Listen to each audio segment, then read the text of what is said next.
किसान आंदोलन काफी लंबा चल चुका है, परंतु सरकार का अभी तक इस पे कोई असर नहीं पड़ा। तो आगे क्या कुछ कार्रवाई रहेगी, आप क्या कुछ प्लानिंग? देखिए, सरकार से हमारी लग रही शर्त है, जैसे वो जाट की अरबानी की लगी थी ना, भाई जंगल पानी से कौन पहले उठेगा, तो वो हाल हो रहा है ना, तो वो उठ रहे ना हम उठ रहे। तो अब देखो कौन पहले उठेगा, क्या होगा। लेकिन कुल मिला के ये है कि जो मोदी सरकार है वो एक तरह से हठ धर्मी पकड़ रही है, और परमात्मा के बाद जो राजा है वो राजा जनता का रखवाला होता है। गुरनाम सिंह जी, लेकिन पूरे आंदोलन में लोकतंत्र की हत्या कैसी हुई है? जी, मैं वही बता रहा हूँ कि राजा रखवाला होता है परमात्मा के बाद, और राजा को हमारी चिंता नहीं है। 250-300 लाशें जा चुकी हैं, ये लोकतंत्र कहाँ बचा कि उसके लोग तो सड़कों पे हैं और तंत्र उसका जो है वो महलों में बैठा है, बड़ी बड़ी बिल्डिंगों में बैठा है। तो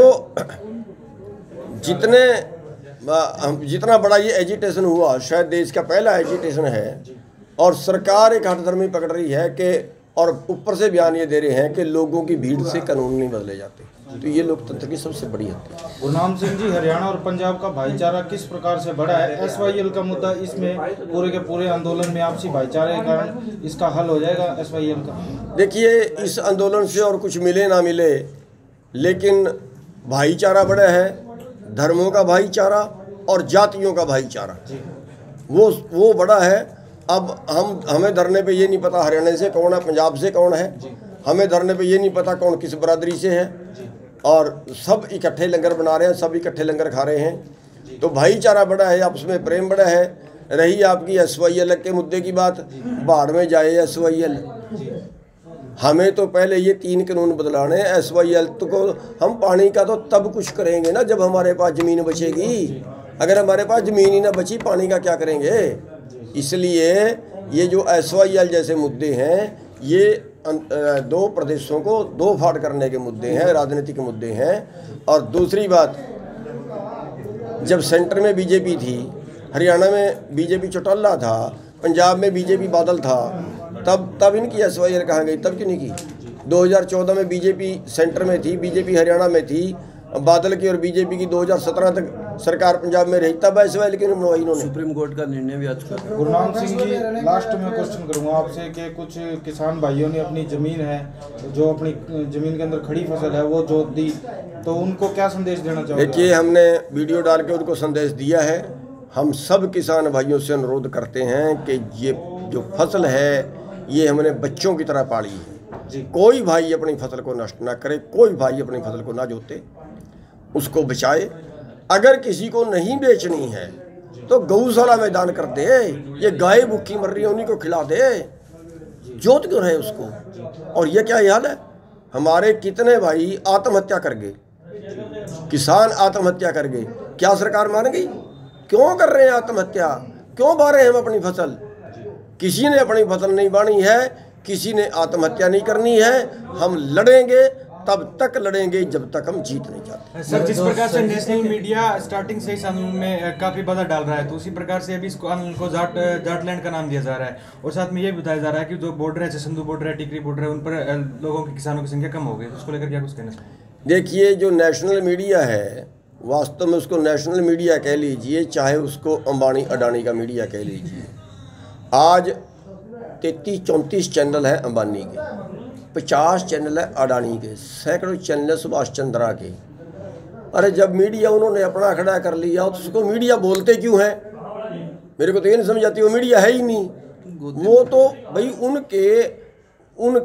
उनके कारोबार है, वो तो जो पूंजीपतियों का कारोबार है उसका एक हिस्सा उन्होंने ये भी खड़ा किया कि लोगों को बेवकूफ़ बनाने के लिए, लोगों का अपनी बात लोगों तक पहुंचाने के लिए, लोगों का माइंड वॉश करने के लिए उन्होंने सबसे पहले अपने चैनल खड़े किए।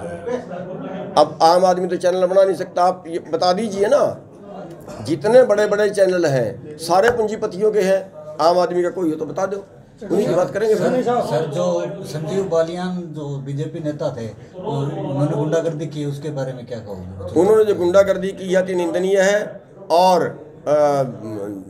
अगर उन लोगों को ज़रूरत पड़ेगी हरियाणा वालों की तो पूरा हरियाणा उनके साथ खड़ेगा और ऐसे बिल्कुल काम नहीं चलेगा। उनके ऊपर मुकदमा दर्ज करें बीजेपी वालों के ऊपर।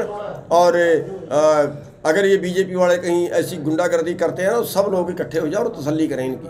सर थोड़ा में पहले आपका बयान आया था कि हरियाणा और पंजाब में महापंचायतों की जरूरत नहीं है, तो फिर अभी भी इन दोनों स्टेट में पंचायतें क्यों जारी है? ये पहले से रखी हुई है, जो पहले से रखी हुई है उनको कैंसिल करना अच्छा नहीं रहता, पर लोगों को अच्छा नहीं लगता। ये कहा जा रहा है लेकिन आगे से हम परहेज कर रहे हैं। बयान के बाद महापंचायत आपने पंजाब हरियाणा की मना करी थी और आपके बयान के बाद आपकी पहली पंचायत है ये। और ये भी है कि आप टिकैत साहब के साथ मीटिंग में नहीं जाते, कहीं ना कहीं आंदोलन में दोनों में नेताओं में फूट तो नहीं पड़गी? किसने बताया कहाँ नहीं जाते? टिकैत हरियाणा की कितनी पंचायतों में हम इकट्ठे रहे, कंडेला में हम इकट्ठे। मीटिंग में किसान पंचायतों ने आपको मना करने के बाद? अरे भाई कौन सी मीटिंग में बताओ ना, कौन सी मीटिंग में हम नहीं गए? कल भी हम तो स्टेज पे इकट्ठे थे करकोदा में। ये फैलाई जा रही है कि दोनों नेताओं के बीच में फैला तो कोई भी दे, फैला तो कोई भी दे। पहली बात तो ये कि हम नेता नहीं है, नेता दूसरी तरह का पॉलिटिकल नेता। और हम तो सादे आदमी है यार।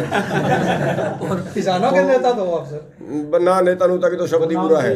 गुरनाम जी, जो कृषि मंत्री ने जो किसानों के बारे में, मजदूरों के बारे में जो बयान दिए हैं, तो उसके बारे में आपका क्या पलटवार रहेगा? इनका क्या पलटवार करे यार, तो एक तरह से बेशर्मी जी पे उतरे है। अब बताओ, इन्होंने तो बयान दिया, कह रहे जी इतने ये तो किसान मर गए तो क्या हो गया, घर पे भी मरना था और मर के फिर कह के और फिर हंस रहे हैं, बेशर्मी। अरे मरे पे भी कोई हंसता है क्या? अरे इनको ये नहीं पता 10-12 किसान तो वहाँ, 15 किसान तो वहाँ सुसाइड कर गए, उस पर तरस नहीं आया इनको। कितने किसान एक्सीडेंटों में, कल्ला बच्चा था एक्सीडेंट होकर मर गया, और ये ऊपर से ठाके लगा रहे हैं। केंद्रीय मंत्री और कुछ औरों तरह के किसानों को कह रहे हैं ये खालिस्तानी आ गए, ये पता नहीं पाकिस्तान से चंदा आ गया, चीन से चंदा आ गया, पता नहीं क्या क्या बोल रहे हैं, कुछ समझ ही नहीं आती इन लोगों की। गुरनाम सिंह जी, एक मोदी साहब ने एक संसद के अंदर बात बोली थी कि ये लोग आंदोलन जीवी है, जो किसान नेता है उनको आंदोलन जीवी बताया गया है, ये हर एक जगह पहुंच जाते हैं। मोदी जी टावर टूटने पे रो रहे हैं, बिल्कुल, और 250 किसान मर गए, उनको तो एक बात सुने उन्होंने, एक शब्द नहीं बोले। रही आंदोलन जीवी कहने की बात, हमें गर्व है आंदोलन जीवी होने पे। देश को आज़ाद आंदोलन जीवियों ने कराया। इन आरएसएस वालों ने तो देश की आज़ादी में कोई योगदान नहीं रहा, उल्टा महात्मा गांधी को गोली मारी। इन जो आरएसएस वाले हैं 60 साल तक अपने दफ्तर पे झंडा नहीं लगाया, और आंदोलन जीवियों ने देश को आज़ाद कराया। इन आंदोलन जीवियों के बच्चे सीमा की राखी कर रहे हैं, इन आंदोलन जीवियों के बच्चे इनकी भी सिक्योरिटी कर रहे हैं। जो आंतरिक पुलिस है वो भी इन आंदोलन जीवियों के बच्चे हैं, और इन आंदोलन जीवियों ने हर जुल्म के, हर अत्याचार के विरुद्ध लड़ाई लड़ी है। इन आंदोलन जीवियों ने देश के युद्ध लड़े हैं, और आज भी ये आंदोलन जीवी इस देश को बचाने की लड़ाई लड़ रहे हैं। जो आज देश आर्थिक गुलाम हो रहा है, जो आज देश पूंजीपतियों के कब्जे में जा रहा है, अंग्रेजों से बुरी गुलामी होगी उसका ये लोग लड़ रहे हैं। और ये जो आंदोलन जीवी हैं ये असली देशभक्त हैं, और जो बीजेपी इस वक्त है वो इस वक्त देशद्रोहियों वाला काम कर रही है, देश को बेचने का काम कर रही है। देश के उन्होंने देश की जायदाद बेच रहे हैं, और कपूत बेचता है जायदाद। सपूत जो होता है वो जायदाद बनाता है, कपूत जायदाद बेचता है। इन्होंने हवाई अड्डे बेचे, बंदरगाहें बेची, रेलें बेची, सड़कें बेची, जिस सड़क पर मर्जी निकल जाओ टैक्स है, हर सड़क पर टैक्सी है। अरे कमाल है यार, सड़कें क्या कर रही है सरकार के कंपनियां बेच दी, बैंक बेच दिए। सरकार के साथ अगली बातचीत का कोई न्योता आया? अरे भाई न्योता तो आया नहीं। सरकार को जरूरत होगी तो बुला लेगी, नहीं हम तो बैठे हैं, चाहे 2024 तक भी बैठना पड़े, बैठे हैं। गुरनाम सिंह जी, काला धन के बारे में आप क्या कहना चाहोगे? अब तक तो लौट के आया नहीं। भैया मैंने तो काला धन देखा ही नहीं, होता कैसा है। मेरे को तो आज तक जितना ज्ञान है वो 100 का नोट 100 रुपये में ही चलता है। अब वो काला है तो है, अगर वो 70 में चले, वो 50 में चले, फिर तो वो काला।